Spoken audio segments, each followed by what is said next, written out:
안녕하세요. 한양대학교 병원 정신건강의학과에 근무하는 노성원입니다. 1. 알코올 중독이란 무엇이며 어떻게 진단하나요? 일반적으로 알코올 중독 또는 알코올 사용장애라고 하는 것은 사회적으로 허용되는 정도 이상으로 술을 마셔서 신체적으로, 심리적으로 또 사회적으로 기능을 해치게 되는 만성적인 정신질환입니다.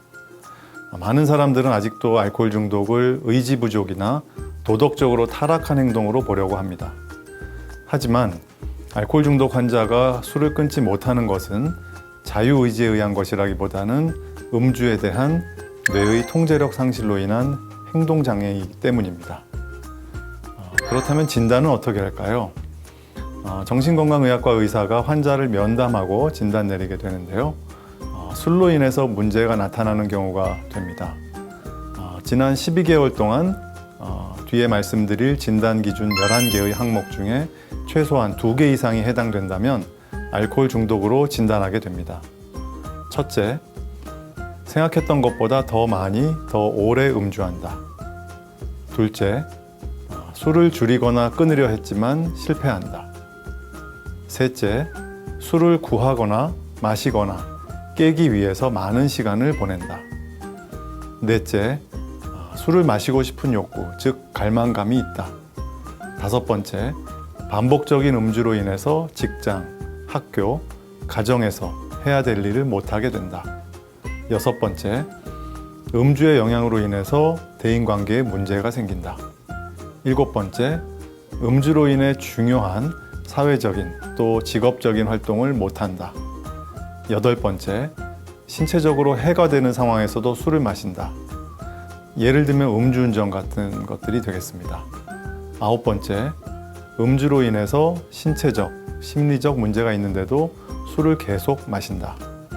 열 번째, 술을 마시는 양이 점차 늘어나는 내성이 있다. 11번째, 마시던 술을 안 마시면 잠을 못 자거나 불안해지는 금단 증상이 있다. 이렇게 11개 중에 2~3개 정도의 증상이 있으면 경도, 4~5개가 해당되면 중등도, 6개 이상의 증상이 있으면 중증 알코올 중독으로 분류할 수 있습니다. 네, 또 간단한 선별 검사로는 4가지 질문으로 확인할 수 있습니다. 첫째, 술을 줄이거나 끊으려고 생각한 적이 있습니까? 둘째, 술 마시는 것 관련해서 주변에서 걱정하거나 잔소리해서 괴로웠던 적이 있습니까? 셋째, 자신의 음주에 대해 죄책감이 든 적이 있습니까? 넷째, 술이 깰 때 괴로워서 아침에 해장술을 마신 적이 있습니까? 이렇게 4가지 질문에 2개 이상 그렇다라고 대답하시면 알코올 중독의 가능성이 높다는 의미입니다. 이때는 전문가를 만나서 치료를 받아야 됩니다. 2번, 알코올 중독 발병의 잠재적 원인 또는 위험 요소는 무엇인가요? 알코올 중독의 원인을 한마디로 말하기는 어렵습니다. 유전적인 요인과 환경적인 요인 사이에 서로 상호작용에 의해서 문제가 발생하기 때문입니다. 크게 말씀드리면 유전적 요인은 알코올 중독 발생 위험도의 60%를 차지하고 있습니다. 나머지 40%는 환경적 요인이 차지하고 있습니다. 유전적 원인에 의한 증거들을 보면 알코올 중독 환자의 가족들은 심각한 알코올 관련 문제가 발생할 가능성이 3배에서 4배 정도 더 높습니다. 또 심리적으로는 긴장감 해소를 위해 또 기운을 내기 위해 심리적 고통을 줄이기 위해 술을 마신다는 이론입니다. 즉, 정신적인 어려움을 해결하기 위해 술을 마시다가 알코올 중독이 된다는 이론입니다. 또 환경적으로는 술에 대해 그 사회가 얼마나 관대한가, 술을 언제부터 마시기 시작했나, 술을 얼마나 쉽게 구할 수 있나, 이러한 사회문화적인 요소들도 원인이 될 수 있습니다. 3. 알코올 중독에는 단계가 있나요? 만약 있다면 단계에 따른 치료 방법은 무엇인가요? 처음에는 충동적으로 음주하는 경우가 늘어나게 됩니다. 점차 술을 마시는 것을 숨기고 몰래 마시게 됩니다. 주변의 걱정이 시작되고요. 이후로 술을 조절하거나 끊으려 하지만 실패하게 됩니다. 직장이나 대인관계에 문제가 생기고요. 술을 마시지 않으면 괴로워서 계속 마시게 되는 강박적 음주로 진행하게 됩니다. 술을 끊는 치료에는 단계가 있습니다. 우선 해독 치료를 합니다. 술을 마시지 않았을 때 생기는 금단 현상을 치료하는 것입니다. 보통 2주 정도가 걸리는데요. 이때 입원 치료를 하게 되는 경우가 많습니다. 수액으로 비타민과 영양을 공급받고 항불안제를 투여받게 됩니다. 금단 증상이 심하지 않은 경우에는 입원하지 않고 외래에서 치료하는 것만으로 회복되는 경우도 있습니다. 이러한 금단 치료 이후에는 유지 치료를 하게 됩니다. 단주를 유지하기 위한 치료인데요.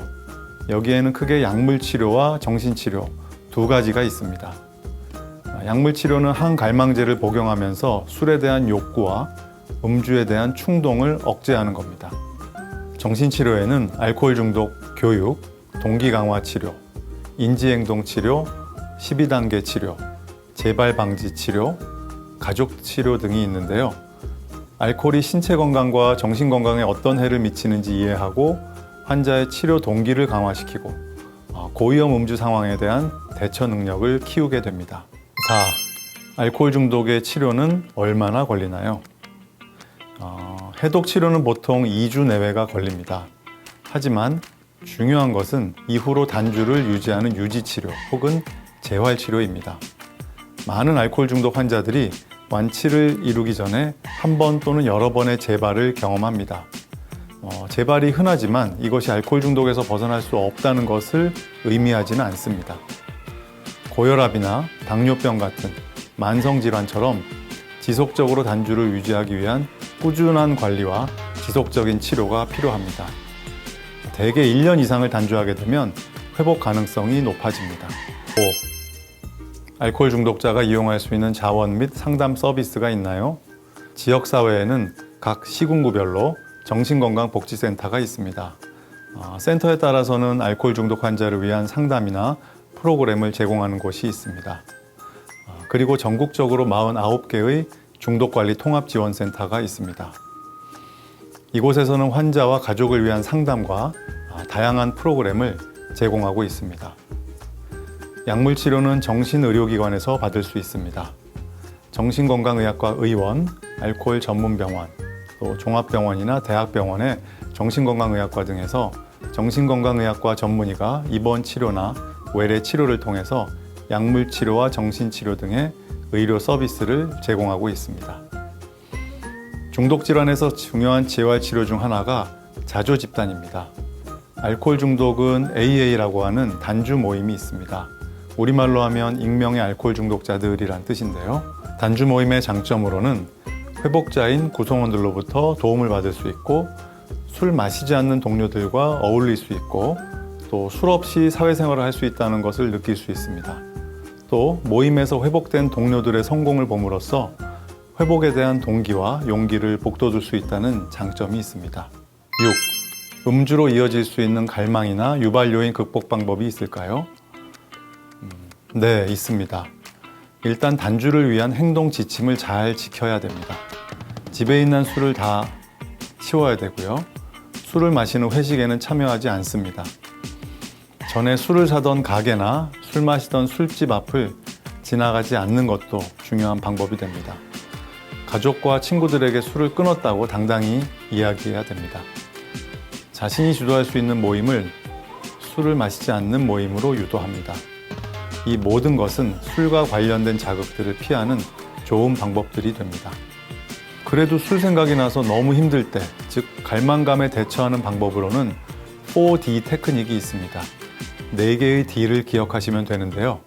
첫째 D는 딜레이, 즉 술 마시는 행동을 뒤로 미루는 겁니다.